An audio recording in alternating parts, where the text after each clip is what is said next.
Oi gente, meu nome é Gabi Denigres, eu sou estudante de economia, eu trabalho no Livres e eu tô aqui pra iluminar a cabeça de vocês, ensinar a economia de um jeito sem economês, fácil, para as ideias se espalharem e vocês se tornarem pessoas cada vez mais críticas. Você sabia que o Brasil é um dos países que mais gasta com funcionalismo público no mundo e que dentro do próprio funcionalismo há imensas desigualdades entre a maior parte dos servidores e a elite? Para mudar essa situação, a gente precisa de uma reforma muito importante. Você quer entender melhor? Eu te explico. Roda a vinheta.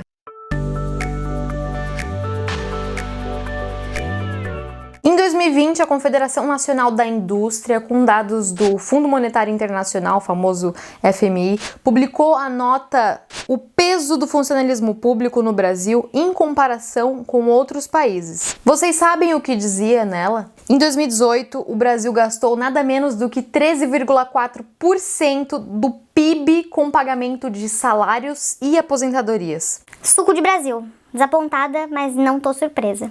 Para vocês terem uma ideia, o Brasil saiu na frente desse pódio negativo vencendo países como a Suécia, 12,7% do PIB, a França, 12,1% do PIB, a Itália, 9,5% do PIB e a Alemanha, 7,5% do PIB. Todos mais ricos e bem estruturados que o nosso país.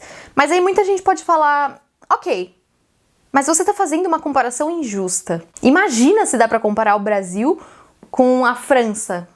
Então vamos lá. A gente também gastou em 2018 mais que outros países latinos como Colômbia, 6,4% do PIB, e Chile, 6,9% do PIB. E assim, não é a opinião da Gabriela, são dados do FMI. Tá, Gabi, mas por que isso é tão ruim? Pra mim é muito óbvio por que isso é ruim. E eu tô fazendo esse vídeo justamente para mostrar para as pessoas que não acham isso óbvio. Vamos lá. Primeiro, os gastos desproporcionais com os salários e aposentadorias, especialmente de servidores da elite do funcionalismo, tiram muito dinheiro que deveria ir para onde mais precisamos. Saúde e educação, talvez? Um palpite. Eu queria deixar bem claro que quando eu falo dos salários da elite do funcionalismo público, é óbvio que eu não estou falando da moça da merenda da escola pública, eu não estou falando da enfermeira do hospital público, eu tô falando da elite. Segundo, essa discrepância cria um mecanismo de manutenção da desigualdade no país. O país fica mais desigual.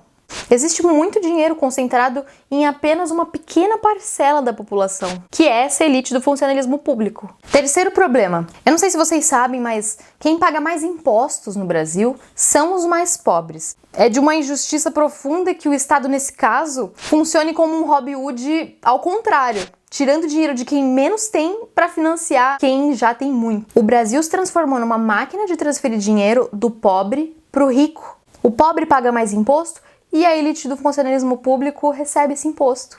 Tá, vamos explorar o cenário do país como ele é já há alguns anos. Eu não sei se vocês sabem, mas o Brasil vive numa crise, não é de hoje, agora da pandemia. A pandemia ajudou, mas o Brasil vive numa crise ininterrupta desde 2014, quando enfrentou a maior recessão da história causada pela política econômica dessa senhora aqui.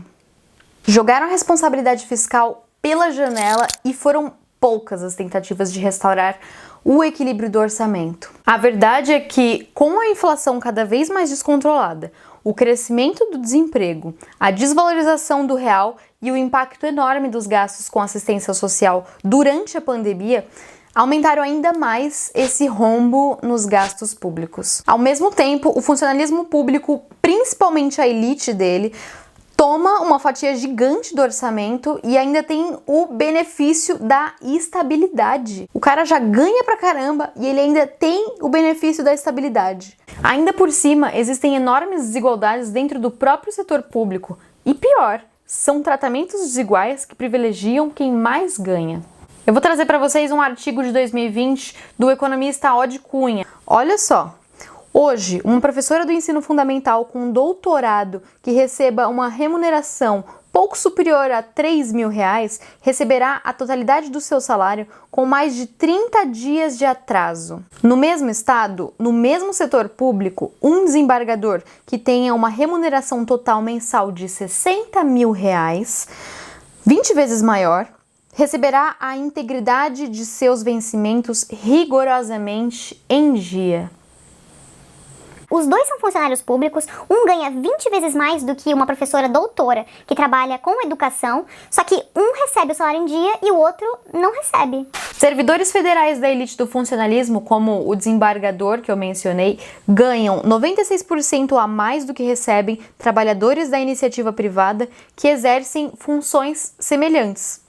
Isso tudo segundo o Banco Mundial. Isso é o que a gente chama de prêmio salarial. É esse valor que servidores ganham a mais do que receberiam se exercessem função semelhante na iniciativa privada. Nossa, Gabi, mas com o que você está comparando? Da onde você tirou isso? Esse número de 96% é o mais alto entre os 53 países na amostra de pesquisa do Banco Mundial. Tá, eu mostrei para vocês que isso é uma realidade no Brasil, mostrei que isso é completamente discrepante do resto do mundo e que a gente precisa mudar isso. Só que como a gente faz para superar esses mecanismos de desigualdade e aumentar a eficiência do serviço público oferecido pelo funcionalismo? Com uma reforma administrativa. Eu tenho certeza que em algum momento da sua vida você já ouviu falar esse nome, reforma administrativa. Tá, Gabi, eu ouço tanto falar de reforma administrativa aqui, reforma administrativa ali, mas por que ela é tão importante? Ela é importante para a gente resolver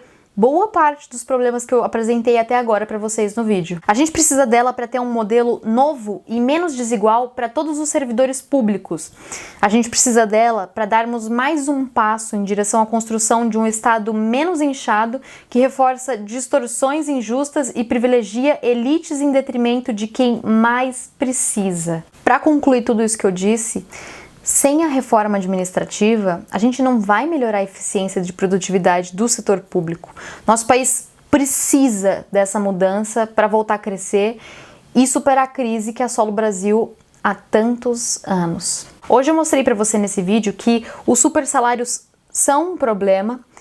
Ele existe no Brasil, o Brasil é completamente diferente do resto do mundo e que existe uma solução, a reforma administrativa.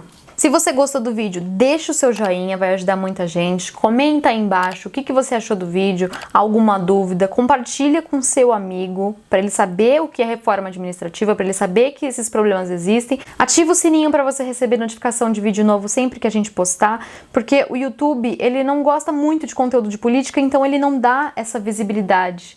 E nos acompanhem nas redes sociais. Se você não se interessar por política, economia, alguém vai, e essa pessoa vai escolher por você. Valeu, gente. Bora mudar o Brasil.